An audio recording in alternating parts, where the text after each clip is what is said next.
Assalamualaikum warahmatullahi wabarakatuh. Perkenalkan kelompok kami yang terdiri dari Edi Junaidi, Faisal Rahman, dan Nanda Nur Oktavia. Pada kesempatan kali ini kami akan presentasi mengenai aplikasi yang telah kami buat, yaitu aplikasi penjualan barang, yang dimana aplikasi tersebut akan terkoneksi pada database. Poin yang pertama adalah perencanaan. Ini adalah tampilan mockup atau rencana rancangan tampilan yang ada di aplikasi yang akan nantinya kita buat. Ini adalah bagian homepage, login dan register, menu pembeli, menu pembayaran, menu transaksi, menu barang, menu supplier, dan yang terakhir adalah menu history. Berikutnya adalah struktur chartnya seperti ini. Selanjutnya adalah IR diagramnya. Seperti ini, jika dijelaskan secara singkat, yaitu pembeli membeli sebuah barang, membayar pembayaran, setelah itu akan diproses untuk barangnya, sedangkan untuk pembeli akan mendapatkan histori transaksi. Poin yang kedua adalah membuat database. Setelah membuat rancangan aplikasi, langkah selanjutnya adalah membuat database-nya terlebih dahulu agar data dapat disimpan. Pada kali ini, akan membuat database menggunakan SQL. Berikut langkah-langkahnya. Yang pertama adalah buka exam control panel, jalankan Apache dan MySQL-nya, terus klik admin. Setelah itu, pasti akan diarahkan pada PHP MyAdmin. Klik pada bagian new, berikan nama database-nya, contohnya adalah DB penjualan 2. Setelah itu create, maka database akan terbuat. Selanjutnya adalah membuat tabel barang. Add 5 kolom pada DB penjualan 2 di PHP MyAdmin untuk membuat tabel barang dan isi nama dan tipenya seperti berikut. ID barang, tipenya adalah integer, primary key-nya di ID barang, setelah itu nama barang, tipenya adalah varchar, harga barang, tipenya adalah integer, stok barang, tipenya adalah integer juga, dan yang terakhir adalah ID supplier, tipenya adalah integer. Untuk yang ID supplier, set untuk ininya bagian indeks, sehingga hasil akhirnya sesuai dengan gambar ini.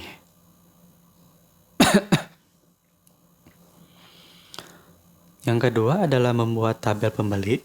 Setelah tabel barang telah berhasil dibuat, maka add kembali 5 kolom pada DB penjualan 2 di PHP MyAdmin untuk membuat tabel pembeli. Isi nama dan tipenya seperti berikut.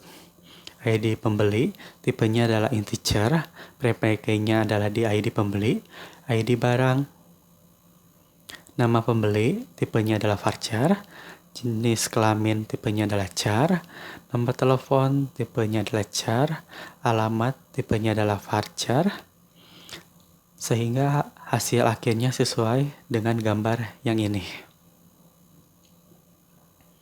Yang ketiga adalah membuat tabel supplier. Setelah tabel pembeli telah berhasil dibuat, maka add kembali 5 kolom pada DB penjualan 2 di PHP MyAdmin untuk membuat tabel supplier. Isi nama dan tipenya seperti berikut. ID supplier, tipenya adalah integer, set primary key-nya di sini. Selanjutnya adalah nama supplier, tipenya adalah varchar, stok barang, tipenya adalah integer, nomor telepon, tipenya adalah char, dan yang terakhir adalah alamat, tipenya adalah varchar, sehingga hasilnya sesuai dengan gambar. Yang keempat, membuat tabel trans. Setelah tabel supplier telah berhasil dibuat, maka add kembali 4 kolom pada DB penjualan 2 di PHP MyAdmin untuk membuat tabel trans. Isi nama dan tipenya seperti berikut. TB trans ID, tipenya adalah integer. ID pembeli, tipenya adalah integer. Paid amount, tipenya adalah integer. Trans date, tipenya adalah date. Jangan lupa pada TB trans ID set primary key-nya, sehingga hasil akhirnya seperti ini. Yang kelima, membuat tabel transdetail. Setelah tabel telah berhasil dibuat, maka add kembali kolom pada DB penjualan 2 di PHP MyAdmin untuk membuat tabel transdetail. Isi nama dan tipenya sebagai berikut. TB trans, DDID, tipenya adalah integer, ID barang, tipenya adalah integer, quantity barang, tipenya adalah integer, TB trans, ID, tipenya adalah integer. Set primary key-nya pada TB trans DD ID. Sehingga hasil akhirnya seperti ini. Dan yang terakhir, yang keenam adalah membuat tabel user. Setelah tabel trans telah berhasil dibuat, maka add kembali 7 kolom pada DB penjualan 2 di PHP MyAdmin untuk membuat tabel user. Isi nama dan tipenya seperti berikut. User ID, tipenya adalah integer. Set primary key-nya di user ID. Setelah itu user full name, tipenya adalah varchar.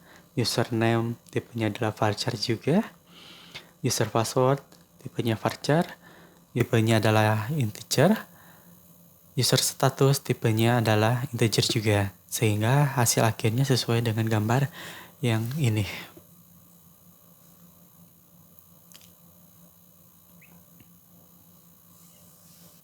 Selanjutnya adalah membuat designer SQL.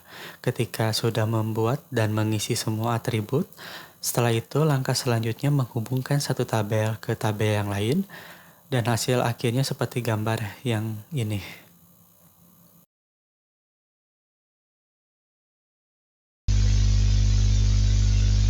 Baik, selanjutnya saya akan menjelaskan mengenai menu-menu di aplikasi yang telah dibuat. Pertama itu ada tampilan login. Jadi ketika aplikasi pertama kali dibuka, akan muncul nama dan NPM kelompok. Setelah menekan tombol next, akan diarahkan pada halaman login. Pada bagian ini, seorang user ataupun admin yang sudah mempunyai ID, maka bisa langsung mengisi pada bagian username dan password. Namun, jika belum, bisa register terlebih dahulu dan mengisi data yang sesuai agar mendapatkan username dan password untuk bisa masuk ke dalam program. Selanjutnya ada tampilan homepage. Saat user ataupun admin telah mengisi username dan password, maka akan diarahkan pada tampilan homepage atau tampilan awal ketika aplikasi telah dibuka. Di sini akan muncul menu seperti homepage, pembeli, pembayaran, transaksi, barang, supplier, dan history. Selanjutnya, menu pembeli. Pada menu ini akan muncul form pengisian identitas seperti ID, nama, jenis kelamin, nomor telepon, dan alamat untuk mendata calon pembeli. Selanjutnya ada tampilan menu pembayaran. Pada menu ini akan muncul form pembayaran, dan ketika sudah terjadi transaksi, maka pada bagian ID akan muncul dan tinggal mengisi jumlah bayarnya berapa. Selanjutnya menu transaksi. Pada menu ini akan muncul form transaksi ketika identitas pembeli dan data barang sudah ada, maka tinggal mengisi sesuai dengan form yang ada seperti tanggal, pilih nama pembelinya, dan tentukan jumlah barang yang ingin dibeli. Maka akan muncul total pembayaran yang harus dibayar oleh si pembeli. Selanjutnya ada menu barang. Pada menu ini akan muncul form barang yang nantinya akan digunakan untuk menginputkan barang seperti nama barangnya apa, harga berapa, stok barang, dan supplier siapa. Semua itu akan ditentukan pada menu ini yang pada akhirnya akan digunakan pada menu transaksi ketika pembeli membeli sebuah barang dan sudah ada data barangnya. Selanjutnya, menu supplier. Pada menu ini akan muncul form supplier yang akan digunakan untuk mendata identitas supplier, seperti nama, stok, nomor telepon, dan alamat. Lalu yang terakhir ada menu history. Pada bagian ini berfungsi untuk melihat histori pembelian barang yang telah dilakukan. Selanjutnya saya akan mendemonstrasikan aplikasi yang telah kami buat, yaitu aplikasi penjualan barang dengan anggota kelompoknya Edi Junaidi, Faisal Rahman, dan Nandanur Octavia. Next, selanjutnya muncul tampilan login, di mana di sini kita harus mempunyai akun terlebih dahulu. Akan tetapi kita coba dulu yang ada, kita coba masuk. Ternyata usernya tidak ditemukan. Klik register. Di sini kita harus mengisi data diri kita untuk membuat sebuah akun. Kita coba dengan tidak lengkap mengisi datanya ya.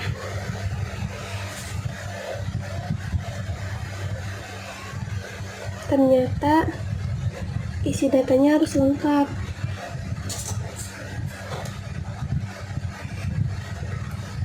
Setelah itu kita coba salahkan passwordnya.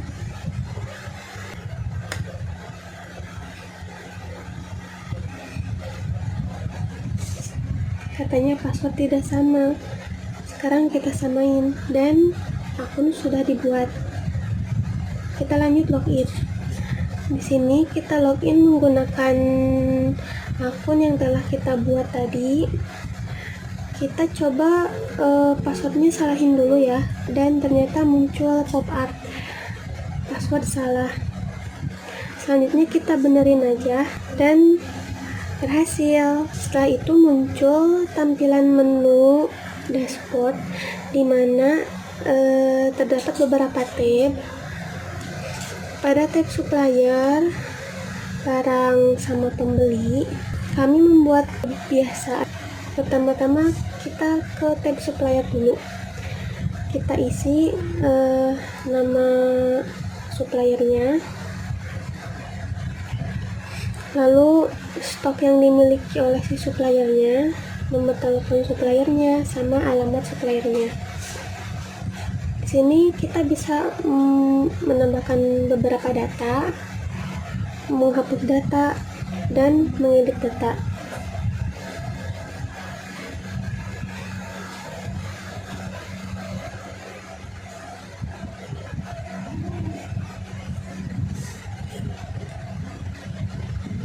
Dan datanya sudah terlihat di tabel ya.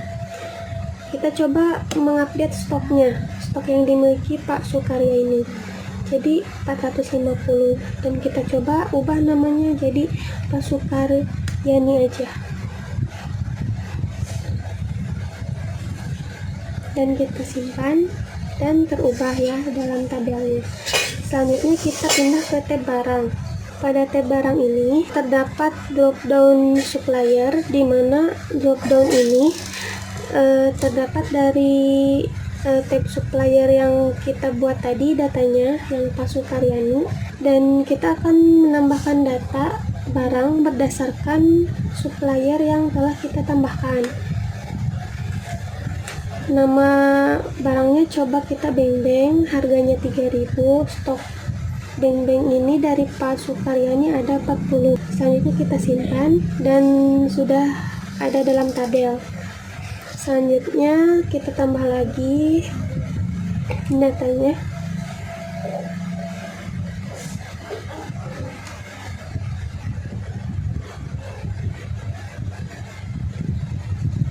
Dan kita simpan. Kita edit jadi 20 ya tab pucuknya.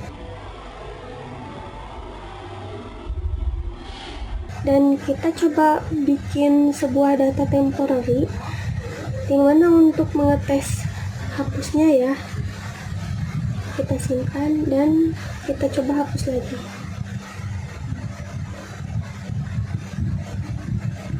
Dan berhasil. Selanjutnya kita pindah ke tab pembeli. Di sini saya membuat data saya sendiri, lalu kita buat lagi datanya. Kita coba salahin dulu ya jenis kelaminnya, misalkan perempuan.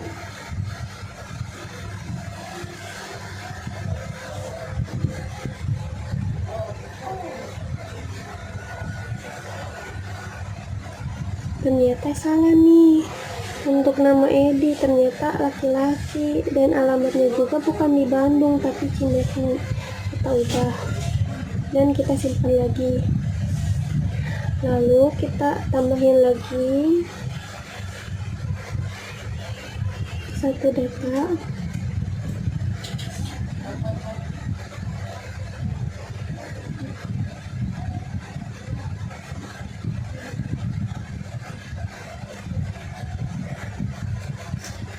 Dan sudah ya semuanya. Dan kita coba buat juga data temporary untuk ngetes hapsnya juga. Dan kita hapus lagi. Nah, seperti itu. Selanjutnya tab transaksi, dimana transaksi ini pembeli-pembeli yang kita inputkan tadi datanya bisa bertransaksi di sini. Misalkan saya ambil tanggal sekarang ya. Saya bertransaksi pada tanggal sekarang, tanggal 3 Juli 2021, kita simpan. Dan sudah tersimpan ya.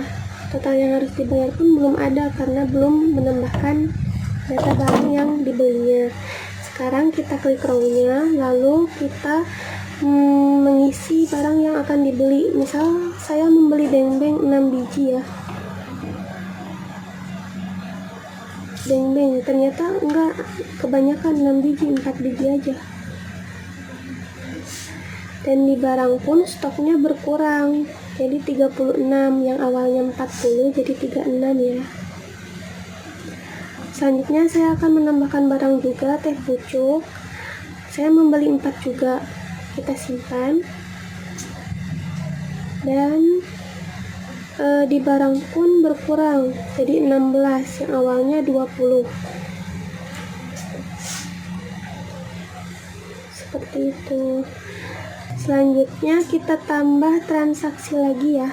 Di sini tanggal transaksinya samain tanggal 3 Juli 2021 dengan pembelinya Edi ya. Tetapi barang yang dibelinya itu akan berbeda. Misal Edi membeli barangnya itu teh pucuk sebanyak 5. Dan berkurang juga ya stoknya karena diambil 5. Selanjutnya kita tambah lagi dengan tanggal transaksinya sekarang juga. Pembelinya kita coba Faisal. Faisal membeli barang beng-beng sebanyak 10 biji. Dan kita lihat di barang stoknya pun berkurang jadi 26. Seperti itu. Kita bisa menambahkan, menyimpan, mengedit dan menghapus barang yang telah dibeli ya sebelum pembayaran dilakukan. Selanjutnya kita ke tab pembayaran. Di sini di tab pembayaran misalnya saya akan membayar transaksi yang telah saya lakukan yaitu sebanyak 36.000, dan setelah bayar ternyata di pembayaran sudah tidak ada nama saya karena data saya itu akan berpindah ke dalam tab history di sini, dan di transaksi pun masih ada tetapi tidak bisa menambahkan barang, menghapus barang, begitupun mengedit barangnya. Kita coba melakukan pembayaran kedua yaitu pembayaran punya Edi yaitu 30.000, kita bayar aja dan hilang juga ya. Di transaksi ada juga tetapi tidak bisa mengubah ya. Kalau yang Faisal tetap bisa mengubah karena belum melakukan pembayaran. Selanjutnya kita akan coba membayar punyanya Faisal 30.000 juga, kita bayar dan kosong. Di transaksi pun menjadi tidak bisa menambahkan, mengurangi atau edit barang. Pada barang pun stoknya tetap seperti itu ya karena sudah dibeli ya sama Nanda, Edi sama Faisal. Di history pun jadi bertambah seperti itu. Dan selanjutnya analisis hasil pengujian. Pertama, koneksi program dengan database telah terpenuhi, di mana jika program memanggil database, maka program langsung terkoneksi dengan database. Kedua, keterkaitan antara form yang satu dengan form yang lain telah terpenuhi. Jika user memanggil salah satu form yang terdapat pada program, sebagai contoh form pembeli, maka yang akan tampil di layar adalah form pembeli. Ini membuktikan keterkaitan antara form yang satu dengan form yang lain telah terpenuhi analisis hasil pengujian. 3. Autentifikasi user login terpenuhi. Program akan menampilkan kotak isian login sebagai autentifikasi user. 4. Form pembeli, pembayaran, transaksi, barang, supplier, dan histori data akan digunakan sesuai tujuan program, di mana form-form tersebut sesuai dengan tujuannya masing-masing. 5. Menu histori penjualan barang berhasil ditampilkan ketika sudah selesai melakukan pembayaran, di mana program akan menampilkan laporan terhadap seluruh data yang telah selesai. Selanjutnya, kesimpulan, aplikasi dapat dipergunakan untuk mengelola proses transaksi penjualan barang serta dapat membuat laporan untuk data-data yang terdapat pada database. Aplikasi ini mempunyai supplier yang terekam dalam database. Perhitungan penjualan dan persediaan barang menjadi lebih cepat dan akurat. Dan sarannya, 1. Aplikasi dapat dikembangkan menjadi sistem client server sehingga dapat dibagi ke beberapa pengguna. 2. Untuk melakukan penyimpanan data password ke dalam database MySQL dapat dilakukan encrypt data sehingga nama password tidak ada yang mengetahui selain user. 3. Untuk report atau informasi data persediaan barang sebaiknya dilengkapi dengan komponen chart atau diagram untuk mengetahui data-data statistik dari jumlah barang pada pergudangan sehingga tidak terjadi penumpukan barang. Seperti itu. Mungkin cukup sekian presentasi dari kelompok kami. Mohon maaf apabila banyak kesalahannya. Assalamualaikum warahmatullahi wabarakatuh.